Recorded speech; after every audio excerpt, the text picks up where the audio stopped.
Well, there's a new method being used to try to learn more about what's happening inside the borders of Syria. A group of reporters with publications including the New York Times has taken to using the online pin board Pinterest to try to post pictures and analysis of weapons in rebel possession.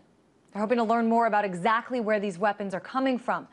Take a look at what they've found. Now, in some cases, they're finding weapons in the possession of these anti-government fighters in Syria that are marked with the impression made in Iraq.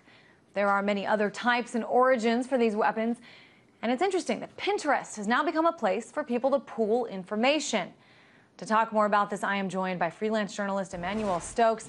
Emmanuel, quite a bit of confusion here about what's actually happening in Syria, of course, but let's talk about this pooling of information when it comes to where these weapons are coming from. Why is this an important project?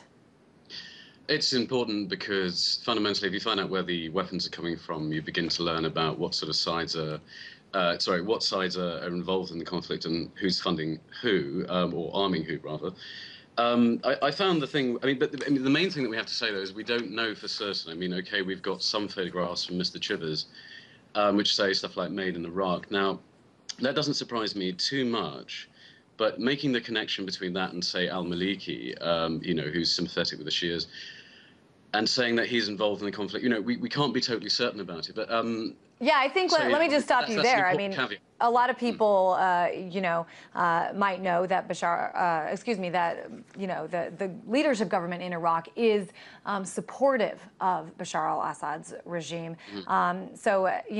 Coming up with conspiracy theories that they're, simultaneously, arming the rebels is certainly, would be misleading. But some of these weapons are actually quite old, and most people don't believe that weapons are being manufactured in Iraq now. A lot of them were from the time when Saddam Hussein was in power. So, kind of taking a look at that, talk about what we can draw from, historical context and the fact that some of these weapons are quite old.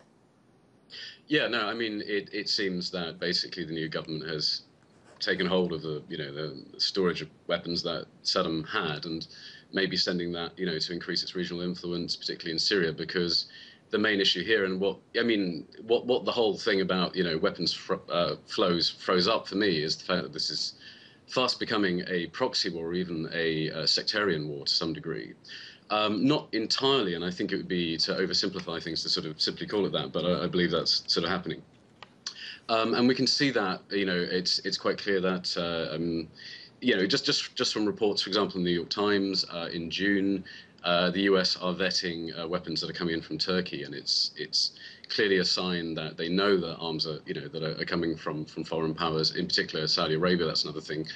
We saw weapons that were made, that said, boxes of weapons that said, made in Saudi Arabia on the Pinterest sort of site there. So, but it's been known for a long time that these local powers are getting involved in either side of the battle, and it's becoming increasingly a fight between the Sunni dictatorships in Saudi Arabia and Qatar, to some degree, not totally, and also the other side, which is supported by Russia and China and so on.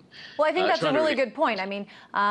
We're seeing these pins of these weapons and what they say on them and what they look like. But one of the things that's not being pinned, at least to my knowledge, is about the rebels themselves, who they are, and if they are indeed unified about more than just ending Assad's regime. Talk about this, Emmanuel. What do we know about these rebels?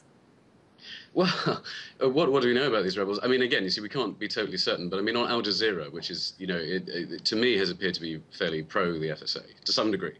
Again, I don't want to make massive generalizing statements, but they are Qatari owned. So anyway, they interviewed, I think, one of the leaders of the FSA, and he said, yeah, we admit that we're infiltrated by jihadis.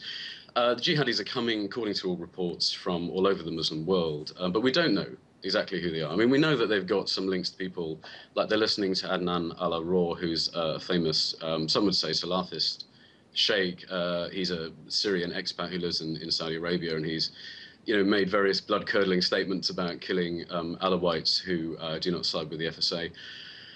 Yeah, I mean, the FSA, I mean, if you go back to the very beginnings of the Arab Spring, which is, of course, almost totally out of the picture now, but the uprisings that were in Syria, you had Mikhail Kilo and Riyad Drah, who were some of the intellectual leaders of the uprisings, and they didn't want an armed conflict against a monstrous tyrant who naturally had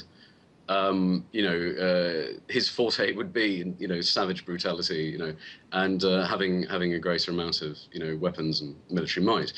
And what's really happened is the values of the Arab Spring have seeped out as this has, increasingly become an armed fight. But I mean, there's a lot of hypocrisy going around. I mean, at the same time, Moscow, I mean, Putin's a pretty bad human rights abuser. And we've seen that recently with a lot of things, including, with pussy rights. So, you can't take a moralistic stance from either side. I think you have to be quite objective about what's going on here. And it just seems like it's a dirty war being fought with hard power, i.e. military hard power, for political gain. And what really needs to happen is some kind of compromise. I think it's important too, Emmanuel, to just talk about connecting the dots here. I mean, one of the main reasons that we know so little about what's going on in Syria is because we see when journalists do try to report from there, they're kidnapped. It's just very, very hard to get in, is the bottom line. So I guess, I mean, is this, as a freelance journalist yourself, I mean, do you think this is a new age of journalism? It seems like in this case, in the same way that Pinterest allows, people to function as a village, putting together the best recipes for lasagna, these people are pooling their information about these weapons. What do you think is going to be the end result here? Well, I mean, the trouble is the internet is abused. I mean, you've got YouTube videos that you can't confirm of people being, tortured, being executed by the FSA in the streets. Now, they seem pretty convincing, but we just don't know. We don't know who they've come from. We don't know their provenance. However, yes, Pinterest, loads of other sites can be used. But, the internet is also a battleground for propaganda and has been since its early days. Just as the media to some degree, have been since the media's been in existence. What's particularly interesting, though, is citizen journalism, and this is something I respect very deeply, and this is what I like about being a freelancer, is I can sort of say what I want, and try and get at the truth. I mean, of course, you can do that if you're a staff reporter, but you do always have to bear certain things in mind. Citizen journalists are, they don't have an agenda. They just want to tell the truth from their own, perspective, and I think to faithfully represent their own experiences. So that's a very interesting development in war. And I mean, given that, we've seen, like in Iraq, you had an awful lot of embedded journalists who, towed the line of the whatever nation, the government of whatever nation they're reporting for. Well, they saw what they were shown. They didn't see, those who wanted the protection of the troops. They saw where they were taken, and that's the story that they have. Let me just ask you one more question. Because you are in New Zealand, we're obviously based in Washington, D.C. Last week here, we had the vice presidential candidates debate.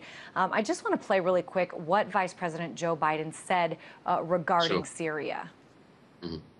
We are in the process now and have been for months in making sure that help, humanitarian aid, as well as other aid and training is getting to those forces that we believe, the Turks believe, the Jordanians believe, the Saudis believe are the free forces inside of Syria. That is underway. So upon seeing this, the question a whole lot of people asked is, what is the other aid the vice president was referring to? I guess I'm just curious, too, what the reaction to this was internationally, Emmanuel. Well, I mean, essentially what we've got at the moment, I mean, if you read the, Chivers was the New York Times journalist, or he wrote an article in the New York Times that went along with his Pinterest piece. He was talking about how a lot of people inside Syria were saying, well, the West is not really doing a lot. It seems to me that the West, and so, international reaction was probably, talking about, oh, we hate this deadlock and so on and so on. And I think most people feel that way. The question that hangs over a lot of people's minds is, how do we solve it? And how do we solve it without it turning into a massive mess?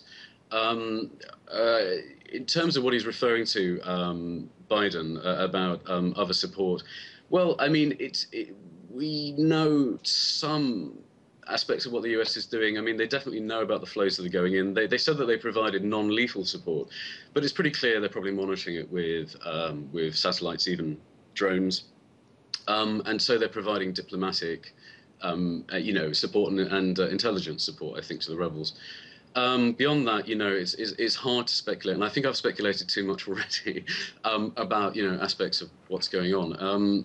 So it is just an interesting, just such an interesting story. At least we thought that the whole Pinterest aspect, the idea of various journalists, freelancers like yourself, pooling information just to try to better connect dots about a story that, frankly, we just don't know much about. And we appreciate having you on the show, especially from New Zealand, freelance journalist Emmanuel Stokes. Thanks so much. Thank you.